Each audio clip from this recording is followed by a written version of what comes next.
This year, the Academy didn't just nominate horror, they handed it 8 golden statues. We'll break down the biggest night the genre has ever had on episode number 129 of the Red River Horror Podcast. Welcome to the Red River Horror Podcast, where the channels of fear wind through the shadows of your darkest nightmares. From cursed horror films and bone-chilling tales to whispered interviews and the desolate echoes of abandoned places, we explore every sinister current. Grip your oars tightly and brace for the journey ahead. Now, guiding you through the murky waters, your host, Joe Zakrzewski, joined by Red River Horror founder, Eddie Caiazzo.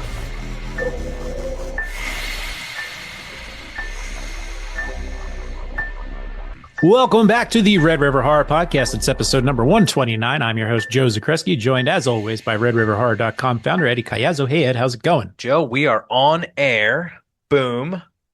Fired up for another episode. I'm very excited. Yeah. We are talking about how horror has just swept the floor with the competition in 2025 and being awarded in 2026. I'm very excited to hear that. Yeah, so we're a few weeks behind the Academy Awards, but it was a big one for us to not acknowledge the success that horror has had at the most recent.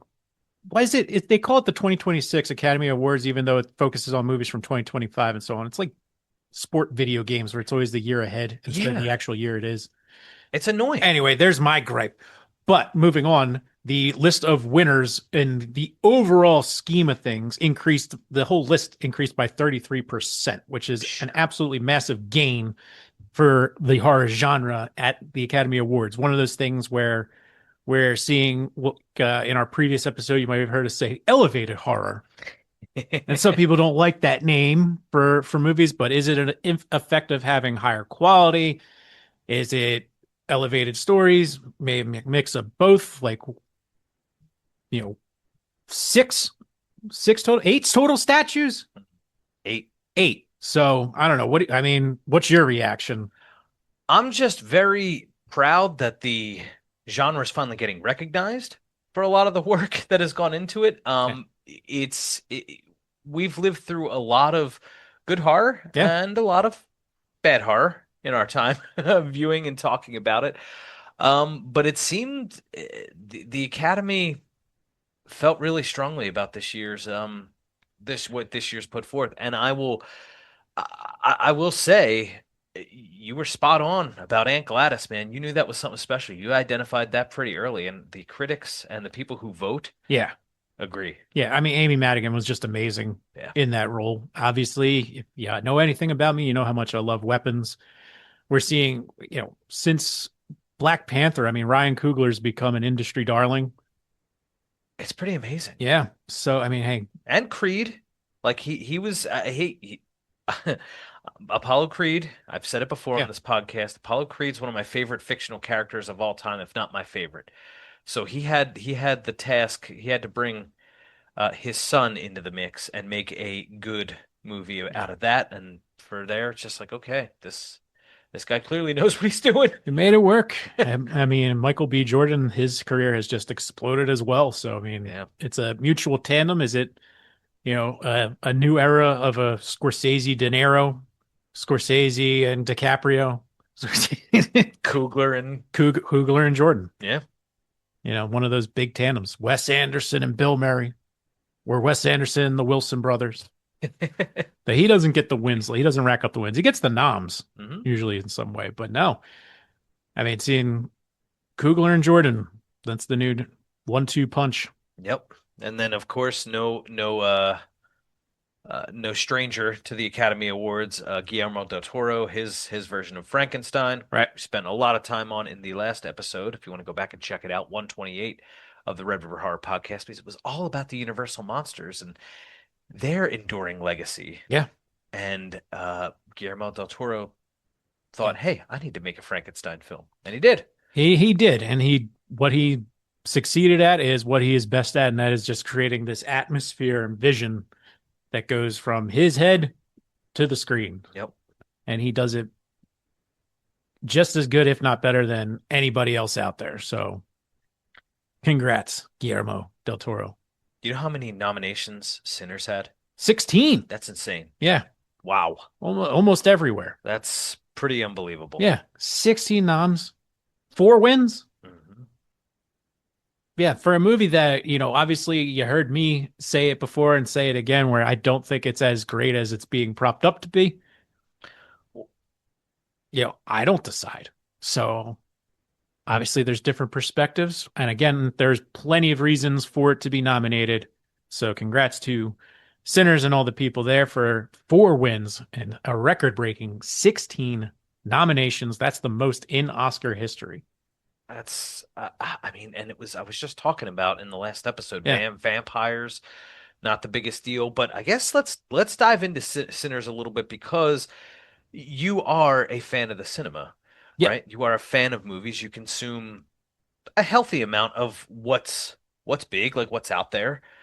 And is it, I took something you said to heart because other people in the space have been saying it since. I think you were the first to actually, because the thing is about Sinners, everybody was drooling all over it. Yeah. It was the movie, you had to see it. It was the best, this and that. And you gave, I thought, an honest critique of the film. And since you did that, I don't know if Hollywood's listening, but some people have felt comfortable to come forward to say that it's from dusk till dawn. Yeah, so there's a big that's the big argument over the From Dusk Till Dawn argument, and obviously people you can nitpick at the differences of being like, well, it's not a strip club, or Right. it doesn't have Tarantino, it's not as campy. It's like correct. It's the general idea of, hey, it's a one night event in this one space. It's not like an over time buildup of your Draculas, your Salem's Lots, Right. where it's like there's a buildup and mystery behind it. It's just, guess what? There's vampires here, and now you're going to deal with it. Right. And that's my big critique on the vampire use. There's nothing really, really special about that part. And then, I mean, there's so many different ways they could have gone about it, but obviously, No. the Academy saw things a little differently. So the winning for best original screenplay, it seems very unoriginal, but not bad.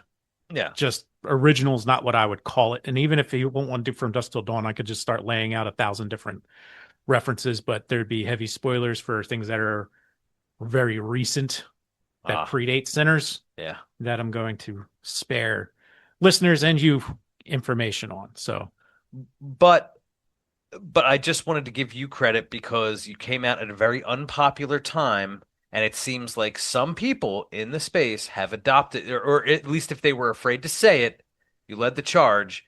I understand the Academy disagrees. The Academy disagrees with a lot of, I mean, to be perfectly honest, I've said it before on this podcast.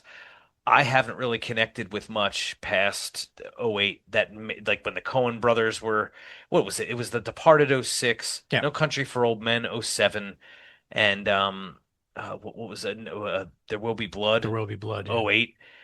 And then when we got to Slumdog Millionaire, I was like, I'm out. That movie's awesome. I know, but I just didn't connect. I just didn't connect. So I'm saying he's really good. You should give that one another try. Well, what's cool about this? So Ryan Coogler does it up big time with Sinners. Obviously, the effects, the makeup, the cinematography, the music. That's what. Yeah. It's just it's all unbelievable, and he is clearly a masterclass. Now, he has become. It seems like Ryan Coogler can choose. It's like I can relate it to music, I guess. Like when Bruno Mars wants to put a song out that sounds like something he likes, he just does it. If it's going to sound like Motown, it's going to sound like Motown. If it's going to sound like the skating rink in the 1970s, that's what it's going to be. Like Bruno Mars has this gift where he says, I want to make a song like this, and he does it. And I think that Ryan Coogler is in the same space now. He can just from Creed to the Black Panther movies, just like you want me to make a Rocky movie or make a Creed movie, fine, I can do that. You want me to make a Marvel Universe, a spectacle blockbuster with the music and all the great stuff and the effects, I can do that too. And now you want me to make a horror movie, fine, here you go. Yeah. Pretty amazing. Yeah, I mean, hey, it's a gift and he's got it. Yep. So can't take that away. Can't take away any of those wins. Just that's my criticism of the movie as a whole. And if you got a problem with that, I did more for promo for this movie than you did by having fake teeth put in my face and then walking around Citizens Bank Park to promote the film Sinners. Yeah. So I did promo. I knew about it before anybody else did. Yep.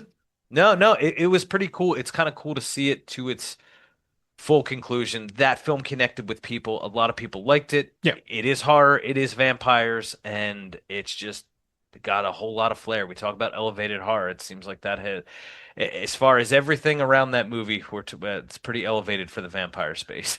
And what's the real shame is the guy who should be getting some credit for just having a monster year in the horror space, and I can't even remember his name, the actor's name, and it's driving me nuts. The guy who was in 28 Years Later, Jimmy, and Jimmy, and he was also he was the bad guy in Sinners, right? Yeah. Okay. So I mean, we're gonna look it up. That's fine. I'm like, now I feel bad because I was just like, I had it lined up before we started recording. I'm just gonna be like, at least I remember his name. I didn't. No. I mean, his performance in the Bone Temple's very good. Yeah. And then also his performance in Sinners is very good. He's just got a good creep to him. Yep. Pretty decent. Thank you, Jimmy. Yeah. Or as we should say, Jack O'Connell. Jack O'Connell. All right. Sorry. I had to look that up, guys. I'm sorry. One thing I wanted to ask you about before we get to weapons. All right. So we're just going down the list here. Sinners, 16 noms, 4 wins. Frankenstein from Guillermo del Toro, 9 nominations, 3 wins. Weapons, 1 nomination and 1 win. K-pop Demon Hunters. Huge.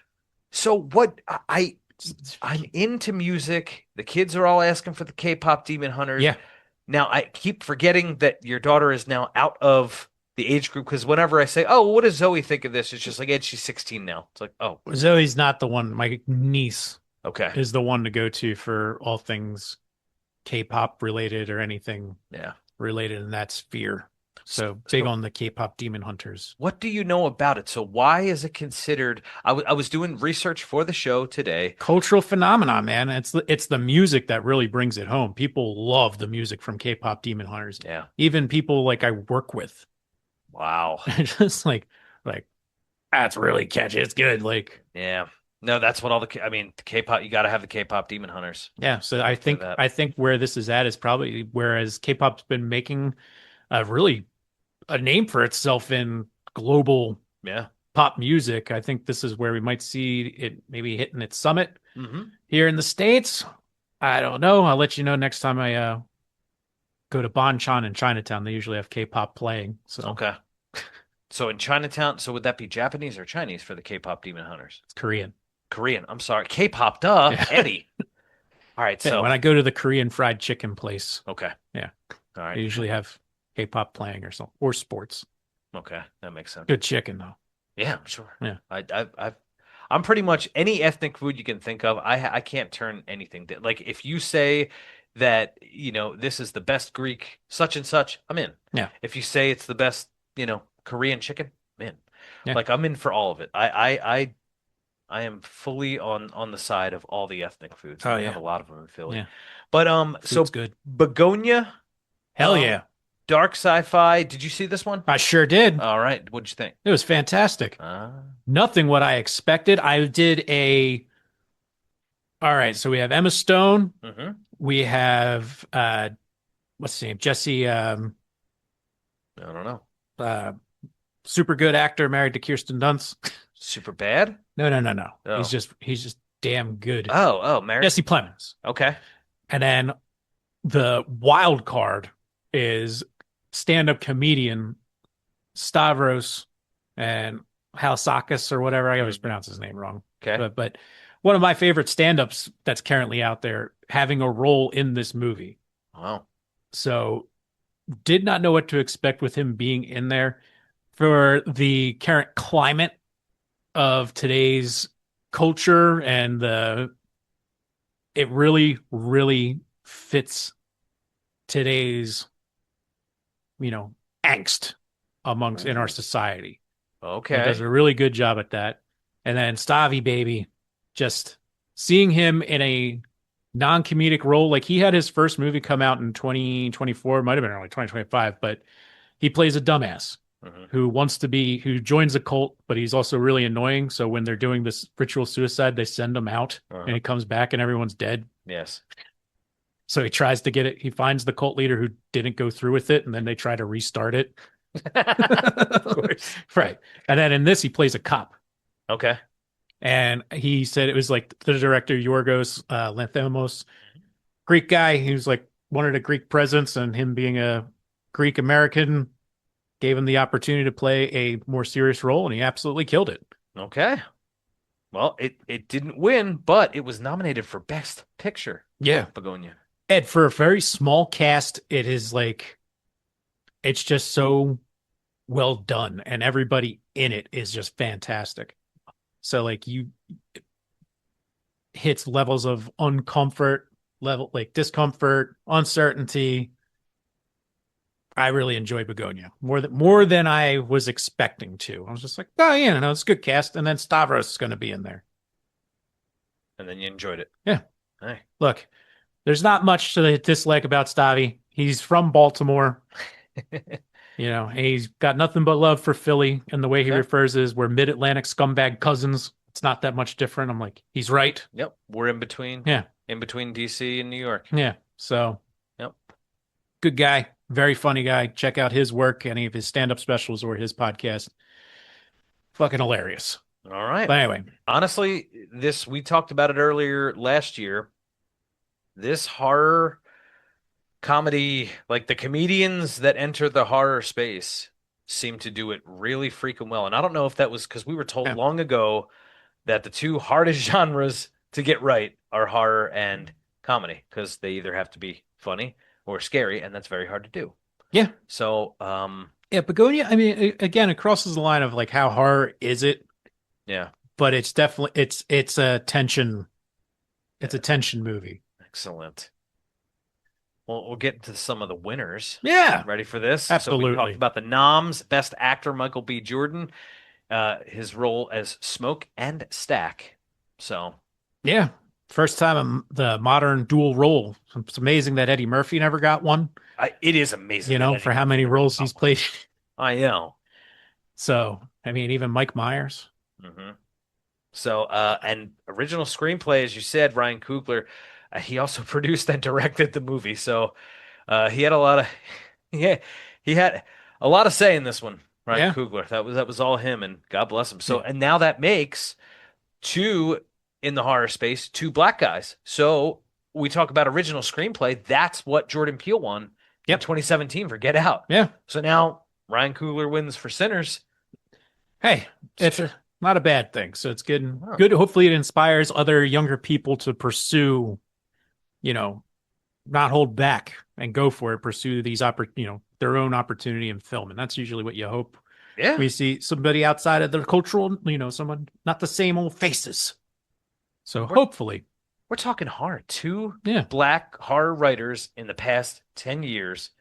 Making good horror, not like campy 90s, like, what was the one that, was that Busta Rhymes? Was that the vampire? Didn't he have a vampire one? He may have. Yeah. Whereas like. I don't know. Killjoy was funny. I mean, Candyman. Yeah. I mean, but Candyman was Tony Todd made the character. Yeah. I'm trying to think. Tales from the Hood, Darren Scott. That was good. Yeah. And the Wayans on the Wayans brothers on the horror comedy circuit. I mean, nobody else is doing it. People are pumped. They're right back. They are pumped to see scary movie. Yes. Like, okay. There's a demand. I mean, we're gonna see the box office for this thing come out soon. Hey, I mean, I'm gonna see it too, probably. So just out of the curiosity to see what they go for. But back to Michael B. Jordan real quick. There's no surprise. He if you go back and watch him even as a kid, so he's on The Wire. Okay. The show, considered one of the greatest shows of all time, and his character in it, you can see the way he plays this character. It's like, this is a young man who's obviously talented. Yeah. The way he sells his character on that show. Very, very good. And then obviously when you get into Creed, I guess Creed just couldn't, he had to have gotten he didn't get any noms for that, did he? I don't remember. And he's very good. And the first Creed, he makes the movie. He does. Not like the greatest storyline ever told. It's like the way he you feel his emotion going through the process of the training, you know, and getting to the No, ring. you're right. And what's cool about Creed, what I like about it is they completely, yes, is it the story of Rocky told through like Apollo's Creed's son? In a way, the cool thing is they flip it on its ear. He is a privileged kid. Yeah. His dad was Apollo Creed. He kind of has to live with being, the love child of Apollo Creed, which very upset me very much because Apollo wouldn't do that. No, I had to write it in somehow. no, I know. But he comes from like a nice life. Yeah. And he wants to be a fighter and is hesitant to adopt the Creed moniker and then ultimately does. And that whole transformation, like you see him like he has to play all those characters in a very complex character. Yeah. Like he has to bring all those things to the table. So he does masterfully in Creed. And then in Black Panther, he has to play a bad guy, Yeah, he kills it. which is like Killmonger. because he no, but it's just like, oh man, like Michael B. Jordan's someone you could just like, I could hang out with this guy. Seems so nice. And then he's the bad guy in Black Panther. It's just like, whoa. And then Sinners, he's Yeah.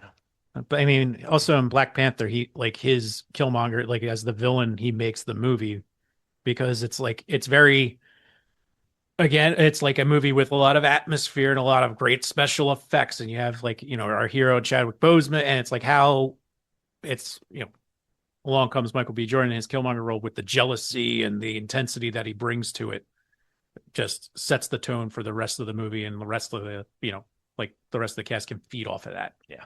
Yeah. And now look, Michael B. Jordan, Yeah. Academy Award winner. Yeah. He's young. He's younger than us, I think, right? Probably the same age. Okay. Well, now he's an Academy Award Yeah. winner. So salute, good sir. Let's see. Let's just 1 year. All right. So he was an 87 kid. Yeah. You're 85, 86, 87. Yeah. All right. Nah, good for him. Yep. Good for him. But Ryan Coogler, original screenplay, that's pretty cool. Cinematography on Sinners, yes.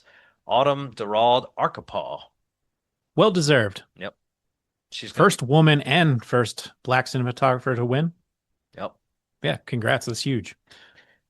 Now, Ludwig Göransson. Mhm. Now, this is Sinners. So Yeah. we're just looking at the fact sheet here about the Academy Awards wrap up here. Now, he's not a black guy.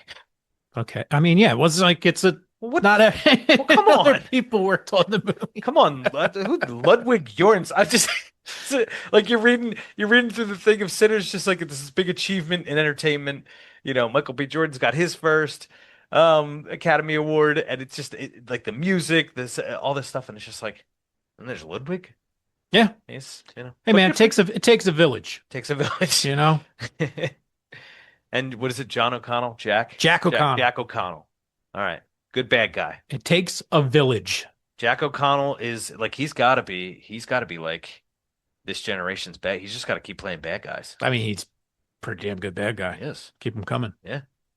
All right, move on to Frankenstein. 3 wins. Production design, no surprise there. Anything with I've always said this, and I don't mean to be repetitive about it, but Guillermo del Toro, for me, it's always been more about the visual than the story. I haven't connected to Guillermo del Toro's stories as much. Like it's not that Sure. it's not like the myth is bigger than the man to me. So when we finally saw Pan's Labyrinth, it's just like, okay, it was fine. But you liked his Hellboy. I did like You Hellboy. were the one who told me it was good. And I remember it was just like, this looks stupid. And you're like, oh, Yes. this is good. The original Hellboy was good. Yeah, that's Del Toro. But I'm thinking like horror. So like, I mean, Is Hellboy not an undertone? yeah. Yeah. Yeah. Yeah. We're gonna try. Speaking of Hellboy, Selma Blair was in that. We're gonna try and catch up with her later this year. Hell yeah. She's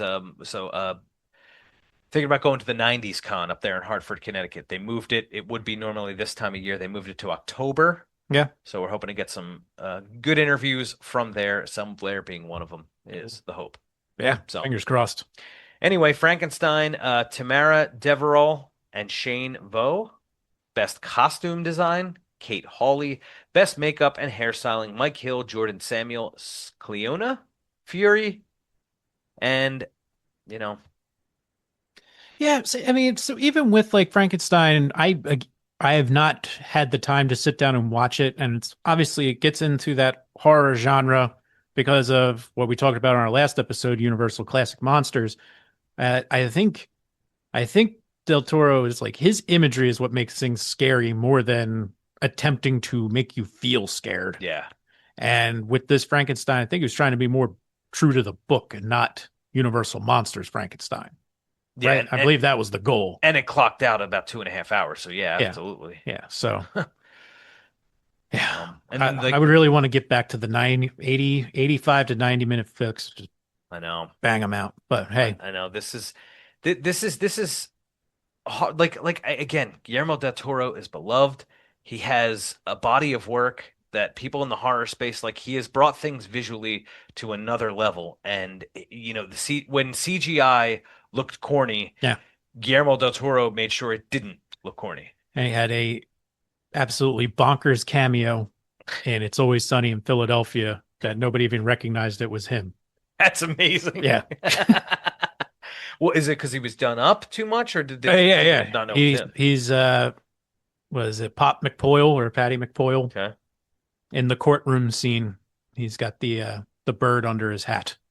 So anybody who didn't realize that was Guillermo del Toro, that's Guillermo del Toro. If you don't know, now you know. Ed, I mean, you have not watched much of that show, but it's a absolutely insane episode and just insane finish. And it's Guillermo del Toro as the part of this crazy family called the McPoyles in the It's Always Sunny universe. Well, with Guillermo, his filmmaking, Pan's Labyrinth and Shape of Water, which I remember was one of Stacy's. That was her top horror movie of 2017. Shape of Water? Or early on in the site. And I can't remember the awards he got for that one, but I know it was an Academy Award winner. It had a lot. I mean, but did it whip Best Picture? It was nominated for Best Picture. Shape of Water. Problem is I have the poster where it's instead of the Shape of Water, it says wow. It has George Costanza on the cover. The caption is "I was in the pool." I was in the pool. 4 Oscars, including Best Picture. Yeah. So yeah, that was a biggie. All right, well, let's get to one you like. We touched on it briefly. Amy Madigan and Gladys in Zach Kreger's Weapons. Yeah, I mean, she was what else do we have to say? She was fantastic. I have not heard anybody say anything negative about her performance in the movie. Most of the criticism, I've heard some criticisms against the movie just for people not liking the pace. Okay. Which is my favorite thing about it was the different perspectives. Yeah. So. Yeah, they're moving from I mean, you come to like things you enjoy. One is anthologies. And even though it wasn't an anthology, but we're seeing this whole story play out and then very quickly through everybody's perspective. So I could see that style working well. So, hey, but no, she was absolutely incredible. So much so that it was the only part of the Oscars I really watched was Conan's opening, his little opening bit skit number. Yeah. Where he starts off with in the makeup chair and then he's made up as Aunt Gladys. So do you think this gets a prequel? I hope so. Okay. I hope so. I really do. She said she would do it.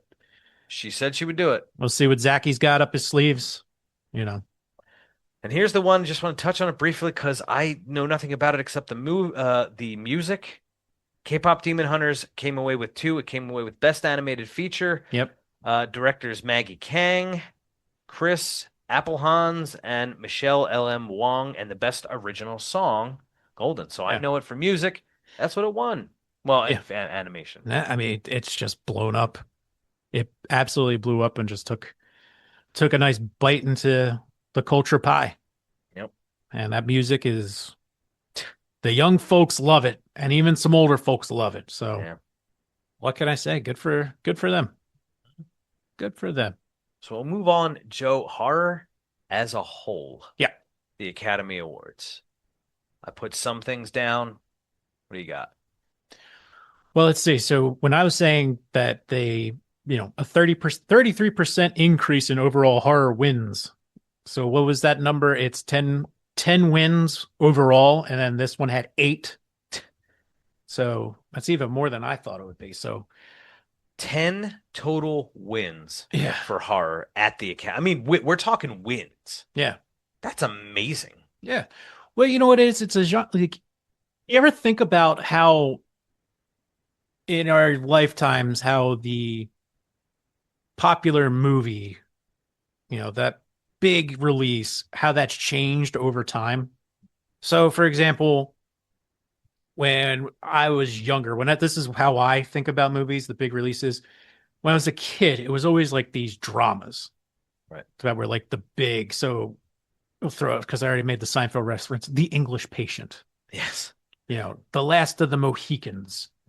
Uh, you know, what's another like Ghost, Right. Titanic. like Titanic. These Yeah. romantic drama pieces were always like the big thing, and then the world started to shift, and comedy started really stepping in there, where everything had to have a comedic element, and which was great because I like dumb comedies, Sure.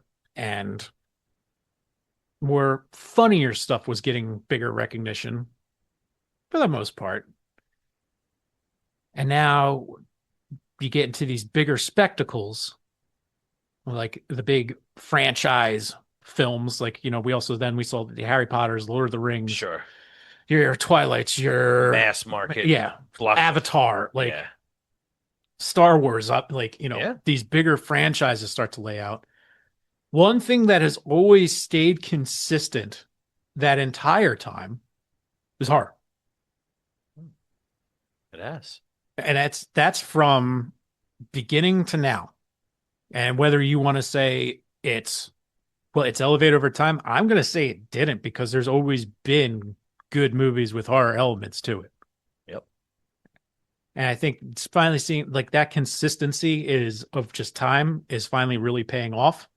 If when I compare it into the music genre, I always say horror and metal music are two type of things where there's like that's a very big umbrella term, and then they're split up into hundreds of different little pieces.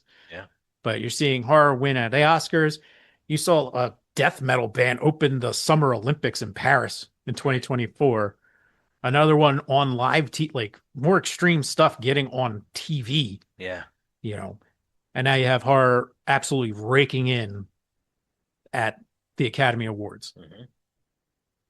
And I think it just comes down to consistency. And over time, people learn to appreciate that consistency, I guess. And ultimately has led to a greater appreciation, bigger budgets, better pictures, because so on and so forth. Horror always sells. Right. No, you're absolutely right. That's very well put. Yeah. Because you think about it, exactly what you just said. Ryan Coogler, masterful filmmaker, one of the best of our generation, I would argue. And now, like, he has an idea for a horror film, and the studio says, "Take my money." Yeah. And then it's like, "Yes." And then the audience says, "Take my money." And then the Academy says, "Oh yeah, yeah, no, he needs some statues." Yeah. He's got them. No, you're right. It's become because we have moments in the history of horror. We have moments up to this point. It's just kind of for every Psycho, right? There's 40 bad films Yeah. that are in the style Yeah. of Psycho, like that are just not good. For every Exorcist, like The Exorcist, there's a lot Yeah. of really bad possession films. Yeah. The Possession of Bob. Right. You want to see the fucking devil? Like, shit like that. Yeah. Plenty of that's out there. Yes. There's like, but where there's always that quality push. And I'm telling you, those who invest see the consistency of that genre. When it's made well, it always sells. Yeah. Always. Yep. It doesn't go through that ebb and flow of the romantic drama, which is now then that drops off and comes back. Mm-hmm. The silly comedies, like I'm trying to think what would be like one that was like getting a lot of love, like Wolf of Wall Street was like, Yes, that was a big one. was goofier than it needed to be, even though it was like a biopic, but leaned heavily into the laughs to help push the movie forward. Sure. When Um, people share like the pop culture moments that came from that, the yeah, memes that like they always yeah, share those kind of small, funny yeah, snippets to get across their point. but are consistent. So with 10 total wins, that's the first time since Silence of the Lambs. And again, how many movies, even though Manhunter's a really good movie, how many movies are like Silence of the Lambs that aren't Silence of the Lambs? Plenty. There are plenty out there. It's like generational. There's so you say Psycho, that was what, 1960? You have The Exorcist 1973, The Shining 1980, um Silence of the Lambs 91. Yep. Like you just keep going down the line, and now we're here. Now you have Jordan Peele with an Oscar for Get Out. You have Ryan Coogler with an Oscar for Sinners. You have Guillermo del Toro, who now has multiple. Yeah. Like it's been. Zach Kreger, who came from a small sketch comedy group to a show on IFC to Mhm. now writing and directing somebody to an Oscar win. So, And now something so like so big, like Zach Kreger, like Barbarian did so well with people that like Jordan Peele wanted yeah. Kreger's second movie to be his. Yeah. And he didn't get it in acquisitions or however that, the business side of it works. He didn't get it. And now look, Yeah. it's just like that Jordan Peele, who a lot of people, like, he's made 3 films officially, produced a few more in the horror space, wants your film. Yeah. It's just like, and he knows what he said. Like, so you have just 2 masters there. Like Kreger's coming into some really Yeah. big territory here. Can't wait to see what he does next. And Yeah. I say that with bias. So Yeah, right. Yeah. Yeah. So When we name it, like we talked about last year, The Substance yeah, last year, which also like who would think body horror no, would make its way into the Academy? no. So And apparently, like, people were really mad about the snubs for The Substance. Like, that film deserved a lot of credit that it got in the public. Like, people embraced it. I mean, to me, Moore and Margaret Qualley played the same person so well. Yeah. And yeah, just Hey, didn't bring it home. yep. So No. pretty cool. If you have your picks, asking the audience now. Yeah. For Oscar winning horror. So Joe and I have done a few of these Oscar nominated horror films, and some big players have been in the mix the entire time. This is the first year I felt like so we didn't really jump head on. We wanted to do an Oscar preview type thing as we have in the past, and then it's just like, but just kind of knowing that unless it was Jordan Peele, it wasn't going to make it. So like That's what it felt like. when it got to Yeah. this year, I was just like, hey, do you want to do an Oscar preview show? It's just like, I don't know, I mean, what's going to win?